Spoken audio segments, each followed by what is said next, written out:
తూర్పాసియాలోని దక్షిణ చైనా సముద్ర తీర దేశాలను భారీ తుఫాను అల్లకల్లోలం చేస్తుంది.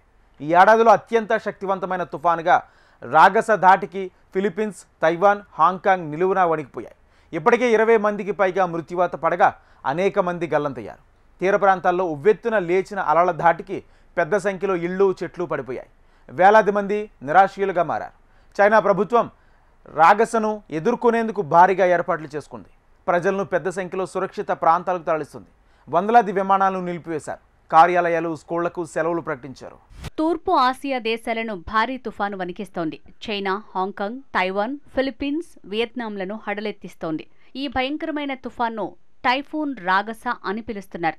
కింగ్ ఆఫ్ స్టార్మ్స్ అని కూడా పిలుస్తున్న ఈ తుఫాను 2025 సంవత్సరంలోనే అత్యంత శక్తివంతమైందని చెప్తున్నారు.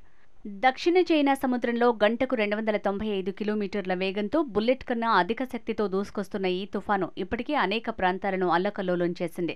ఇది కేటగిరీ 5 హ్యారికేన్కు సమానం. రాగస ధాటికి ఇప్పటివరకు తైవాన్లో 17 మంది, ఫిలిప్పీన్స్లో 4 చనిపోయారు. అనేక మంది గల్లంతయ్యారు. వేలాది మంది ప్రజలు నిరాశ్రయులయ్యారు. తీర ప్రాంతాల్లో ఉవ్వెత్తున అలలు ఎగిసిపడుతున్నాయి.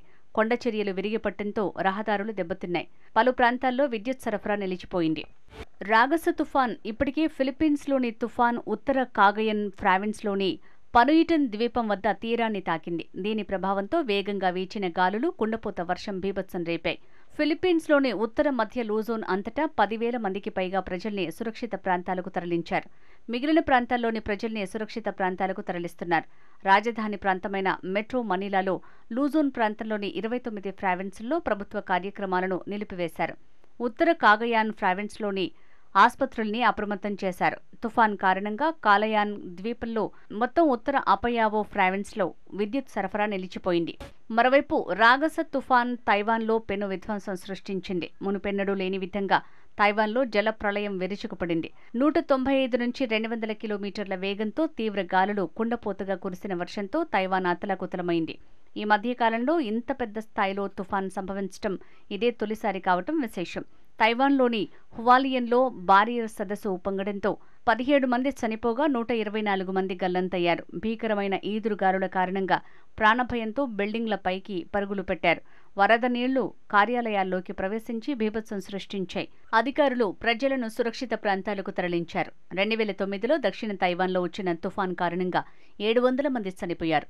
ఇప్పుడు అంతకంటే ఎక్కువ స్థాయిలో తుఫాన్ వచ్చింది. రాగస తుఫాన్ తాజాగా హాంకాంగ్లో తన ప్రతాపాన్ని చూపిస్తోంది.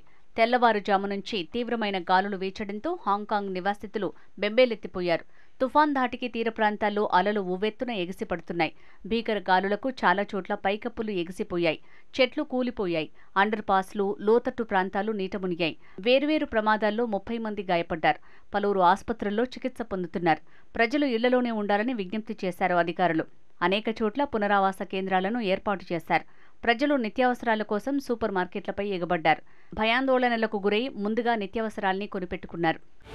ప్రస్తుతం రాగస తుఫాను చైనాలోని ఆర్థిక శక్తి కేంద్రమైన గ్వాంగ్డాంగ్ ప్రావిన్స్ వైపు పయనిస్తోంది.